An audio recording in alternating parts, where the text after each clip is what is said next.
یہ ہر لیڈر، یہ نظام، یہ سسٹم، یہ ہمارے گناہوں کی سزا ہے، یہ ہمارے گناہوں کا عذاب ہے ہم پہ، جو ہماری زندگی آج حرام ہوئی ہوئی ہے۔ پیٹرول مہنگا، روزانہ مہنگا، کیوں؟ ہم کرپٹ ہیں، اس لیے ہم کرپشن کرتے ہیں، ہم بے ایمان لوگ ہیں۔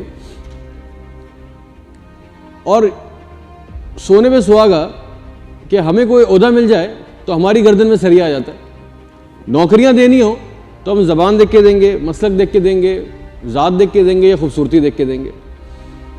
ہر مذہبی تہوار پر دنیا بھر میں ضروری اشیاء سستی ہو جاتی ہیں، یہاں رمضان ہو، محرم ہو، ربیع اول ہو، ہم ضروری اشیاء غائب کر دیتے ہیں، ہر چیز مہنگی کر دیتے ہیں۔ اب یہ امریکہ کا پریزیڈنٹ تو نہیں کرتا، کون کرتا ہے؟ میں کرتا ہوں یا آپ کرتے ہیں؟ ہم لوگ کرتے ہیں۔ زرداری عمران خان نہیں کرتا، مریم نواز رمضانوں میں کیلے اور سیب فروٹ چاٹ کے لیے مہنگے نہیں کرتی ہے، ہم کرتے ہیں۔ یہ سب ہم مہنگا کرتے ہیں۔